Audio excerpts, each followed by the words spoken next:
All right, ready to dive into Stratus Vineyards. I am, yeah. They're in Niagara-on-the-Lake, Ontario. Seems like they're doing some really interesting things.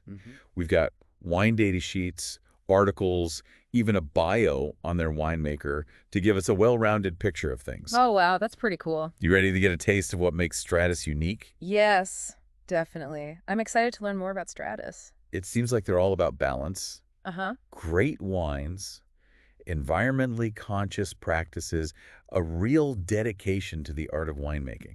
Yeah, their commitment to sustainability really stood out to me when I was doing a little research beforehand. Absolutely. They're LEED certified, which is a big deal. It is. LE stands for Leadership in Energy and Environmental Design. It's a globally recognized program.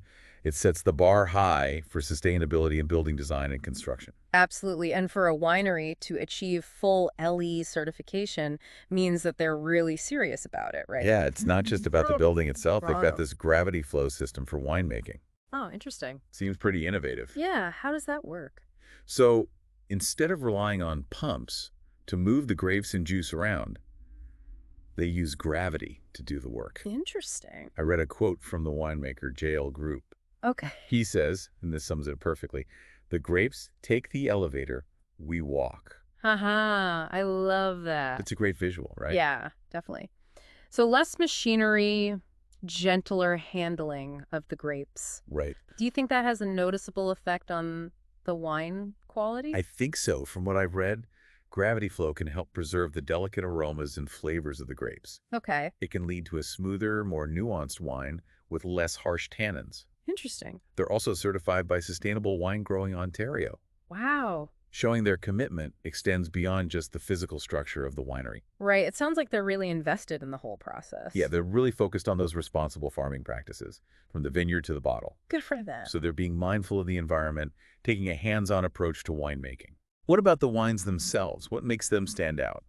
Well, one thing that really sets Stratus apart is their focus on blending. Okay. It's called assemblage in the wine world. So they're combining different grape varieties to create these unique flavor profiles Exactly. instead of making single varietal wines. Right.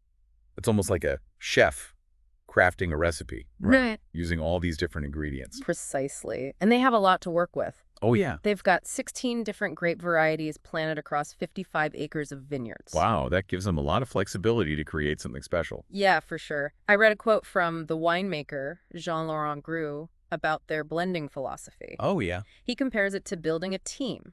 Okay. Each grape variety brings its own strengths to the table, and together, they create something stronger than anyone could achieve on its own. I like that. A good analogy. It really highlights the collaborative nature of blending, how careful selection and skillful blending can create a harmonious and complex wine.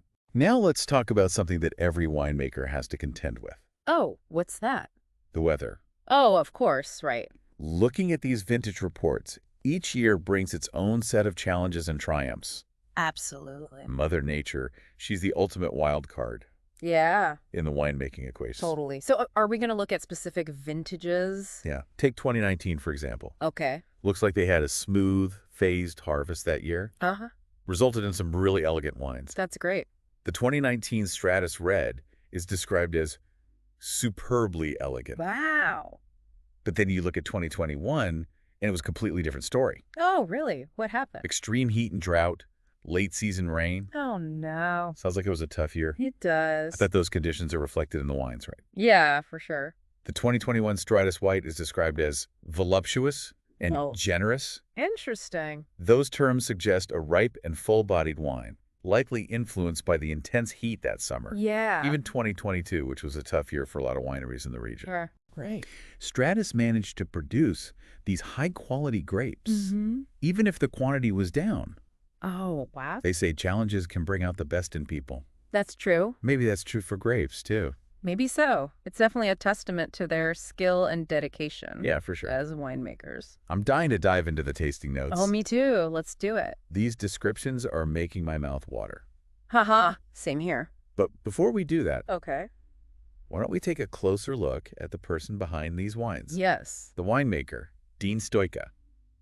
Okay. Yeah, let's hear about him. His bio paints this fascinating picture. Yeah. He practically grew up in the vineyards. Oh, wow. His dad worked at Bright's Wines, one of Canada's first wineries. Interesting. Then he started at Stratus in 2010 while he was studying at Niagara College. Hmm. Worked his way up from the tasting room to the lab to the vineyards. Wow, that's really impressive. So he learned the ropes from the ground up. Exactly. And now he's the head winemaker, Wow. leading the charge at Stratus. So cool. He's clearly all in when it comes to sustainability, research, and innovation. Makes sense given what we've heard about Stratus so far. It really seems like those are the hallmarks of this winery. Uh-huh. And get this, What? he's also into writing, traveling, and cycling. Oh, wow. Sounds like a well-rounded individual. He does. Okay, so are you ready for that sensory journey? I am. Into the tasting notes. Let's do it. These descriptions are so vivid, it's like you can almost taste the wines just by reading them. All right, well then, let's see what kind of picture we can paint for our listener. Let's start with the 2019 Stratus Red. Okay. The tasting notes describe it as having potent aromas and flavors of pomegranate, dried tobacco leaf, and hibiscus. That combination of pomegranate and tobacco is intriguing. It is. You don't often see those flavors paired together. Right, it suggests a wine that's both fruity and savory, Yeah. with a touch of floral complexity from the hibiscus. Oh, nice. It's a blend of Cabernet Franc, Merlot, Cabernet Sauvignon, and Petit Verdot. Wow, what a mix. Yeah, kind of a classic Bordeaux-style blend, but with the Stratus twist. So they're taking inspiration from those traditional European blends, but giving them a distinctly Niagara character. Exactly, and it seems to be working for them. Yeah. Critics have praised these blends for their balance, complexity, and ageability. Very cool. Now on to the 2021 Stratus Chardonnay. Okay. The tasting notes here are a little more poetic. Oh. They describe it as having a luminescent yellow color with a northern lights-like ebb and flow of aromas. Wow, that's beautiful. That's such a cool description. It is. The Northern Lights reference, what do you think that suggests? Well, I think they're highlighting the visual appeal of the wine, as well as the complex aromatics. Right. The northern lights. That suggests a wine with shifting layers of aromas. Oh, interesting. Perhaps hints of citrus, stone fruit, and subtle oak influence. What makes you want to grab a glass and experience it firsthand? For sure. It's interesting how the tasting notes for the Chardonnay are so much more evocative Yeah. than the ones for the red.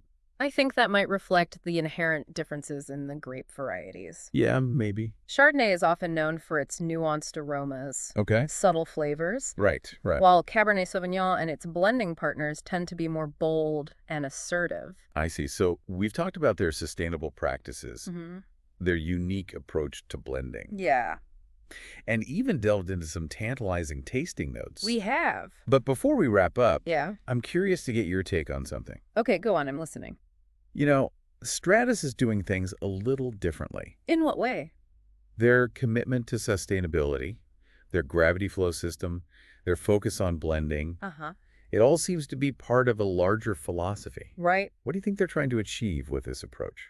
Well, I think Stratus is challenging those conventional notions of winemaking Yeah. in a lot of ways. Okay. They're not just making wine, they're making a statement Oh, about the importance of balance, innovation, and respect for the environment. I see. So it's like they're saying Yeah. we can make exceptional wines Mm-hmm. while also being mindful of our impact on the planet. Exactly. And they're showing that it's possible to push the boundaries of winemaking without sacrificing quality or tradition. I like that. Their blending philosophy Yeah. that challenges the idea that wines from a particular region should always taste a certain way. Right. Right. It's like they're creating a new kind of terroir-driven wine, Oh, cool. one that reflects not only the unique characteristics of the Niagara region, Mm-hmm. but also the vision and artistry of the winemaker. It's so cool that they're not afraid to experiment, to break the rules, to create something truly unique. It makes you wonder if But other wine regions might be inspired by their example. Oh, yeah, that's a good question. Could we see a wave of wineries embracing similar innovative techniques? That would be pretty cool. It's certainly possible. You know, Stratus is showing that sustainable practices, innovative technology, and a focus on blending can lead to truly exceptional wines. Mm-hmm. And in a world that's increasingly focused on sustainability Right. and authenticity, I think their approach has the potential to resonate far beyond Niagara. I agree. I'm feeling inspired. How about you? Me too. I'm ready to track down a bottle of Stratus.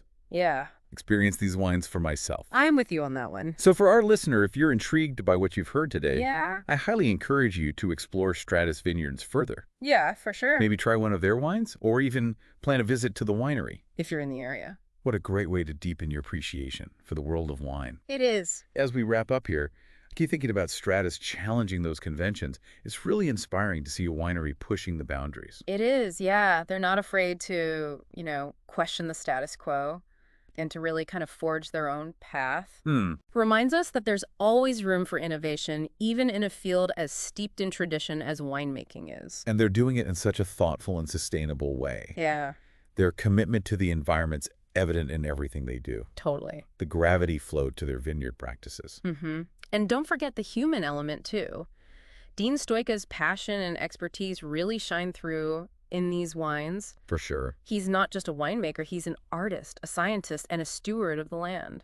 It's really impressive. Yeah. He's setting a high bar for the next generation of winemakers. Yeah. With his focus on research and development, who knows what exciting innovations are next? Right. That's what makes it so exciting. Stratus is definitely a winery to watch. They're always, evolving, experimenting, pushing the boundaries. It's possible.